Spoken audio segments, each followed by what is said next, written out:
Kinachoendelea, vita ya Urusi dhidi ya Ukraine. Yako mengi ambayo yanaendelea kushika tamu. Urusi inasema ilishambulia Ukraine kujibu uchokozi. Urusi imesema kwamba mashambulizi yake ya anga dhidi ya Ukraine siku chache zilizopita yalifanywa kujibu mashambulizi ya drone yaliyofanywa na Ukraine dhidi ya raia wake. Urusi imeshutumu Ukraine kwa kujaribu kuvuruga juhudi za amani. Kufuatia mashambulio yaliyofanywa na Urusi kati ya Ijumaa iliyopita na Jumatatu, Ukraine imeshutumu nchi hiyo kwa kujaribu kuepuka kubeba dhamana ya mauaji iliyoyafanya. Mkuu wa shughuli za ofisi ya Rais Volodymyr Zelensky, Andriy Yermak, amesema kupitia ujumbe alioandika kwenye ukurasa wa Telegram kwamba Urusi inapaswa kuwekewa vikwazo zaidi na jumuiya ya kimataifa haipaswi kuendelea kusubiri kuchukua hatua hiyo. Rais wa Marekani Donald Trump, ambaye amekasirishwa na Urusi kutokana na mashambulio yake dhidi ya Ukraine wiki hii, alitishia kuiwekea vikwazo nchi hiyo. Vilevile vikosi vya ulinzi wa anga vimeharibu zaidi ya ndege 20 zisizokuwa na rubani katika anga la eneo la kusini mwa Urusi la mkoa wa Voronezh. Gavana Alexander Gusev anasema kwa ujumla ulinzi wa anga ukiwa kazini uligundua na kuharibu zaidi ya drone 20 katika anga ya manispaa 4 za mkoa wa Voronezh. Gavana aliongeza kuwa hatari ya mashambulizi ya droni ya adui dhidi ya eneo hilo imesalia mahali. Wanajeshi wa Urusi wamesonga mbele kwa karibu mita 800 ndani ya ulinzi wa jeshi la Ukraine karibu na makazi ya Petrovskoye inayoitwa Grekovka na Ukraine katika Jamhuri ya watu wa Lugansk. Walikamata mikanda mitatu ya misitu na kuharibu ngome 2 za adui. Mtaalamu wa kijeshi Andriy Marochko anasema vilevile walinzi wa anga wa Urusi wameweza kuangusha ndege 99 za Ukraine katika maeneo 7 ya Urusi zikiwemo 56 kwenye eneo la mpakani la Belgorod, Wizara ya Ulinzi ya Urusi imeripoti. Kumbuka haya ni mashambulizi ambayo jeshi la Ukraine anaendeleza dhidi ya jeshi la Urusi.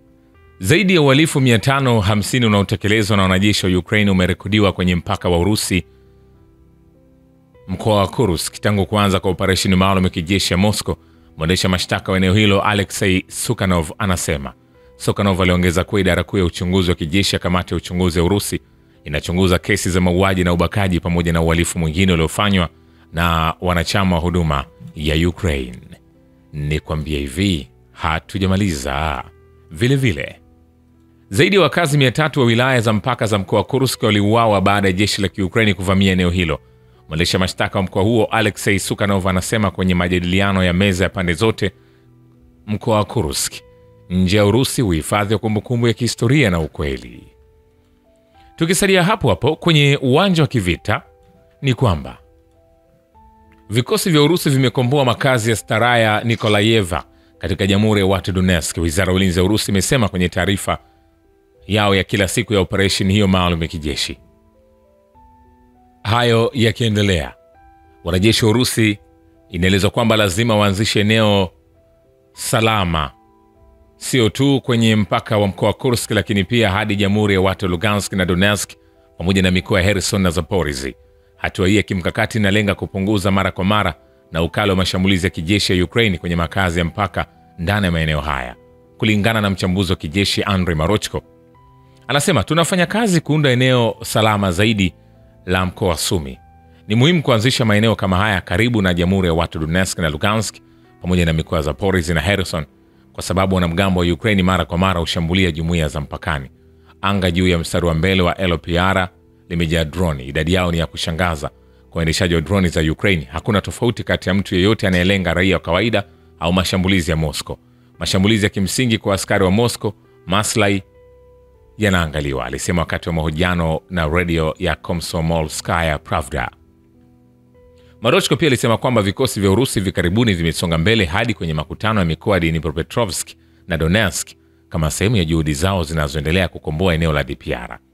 Alionyesha kuwa maendeleo ya ziada katika mkoa wa Dnipropetrovsk yanaweza kuwezekana ikiwa makamanda wa kijeshi wataamua kuidhinisha shughuli kama hizo. Vilevile Rais wa Urusi Vladimir Putin ameweka wazi kuwa hakuna mtu anayeweza kujaribu kudhulumu Urusi kwa kutumia ndege zisizo na rubani.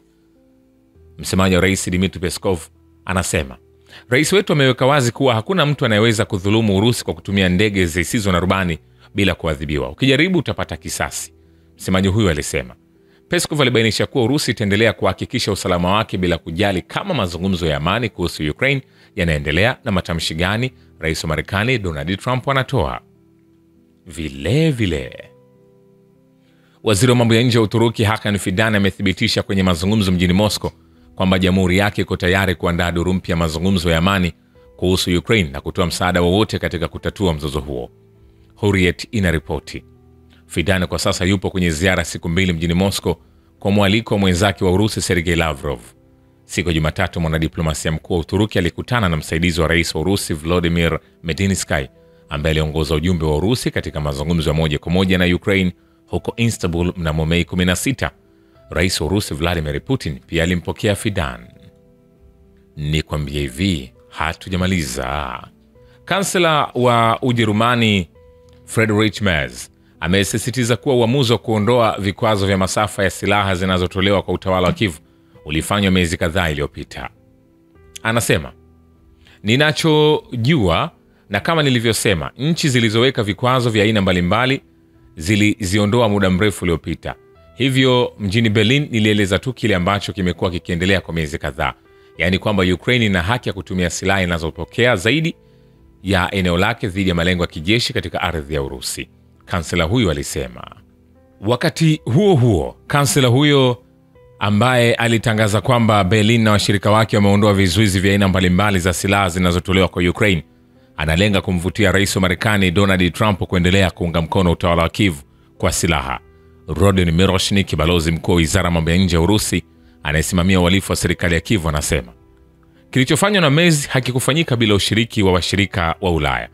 Taarifa, shauku kwenye vyombo vya habari, yote haya ni sehemu ya kampeni iliyoratibiwa ambayo kazi yake ni kushawishi, kulazimisha au kumjaribu Trump kuanza tena kusambaza Ukraine kwa njia za kijeshi na kifedha.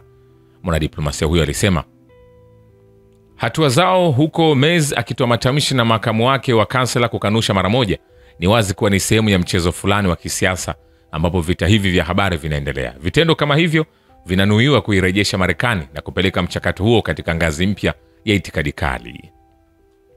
Makamu wa kansela wa Ujerumani na waziri wa fedha Lars Klingbeil kutoka chama cha kidemokrasia cha kijamii cha Ujerumani alikanusha mabadiliko yoyote katika msimamo wa Berlin kuhusu vikwazo vya aina mbalimbali za mashambulizi ya Ukraine kwa kutumia silaha za Ujerumani kwenye ardhi ya Urusi. Msemaji wa rais wa Urusi Dmitry Peskov alisema uamuzi huo ulikuwa hatari na unakwenda kinyume na majaribio ya suluhu. Shukrani kwa Babu ya Kivita na Historia ya Dunia. Mimi ni Richard Shaw, The Rich Voice. Ni follow Instagram na TikTok kama Rich Voice Official. Asante.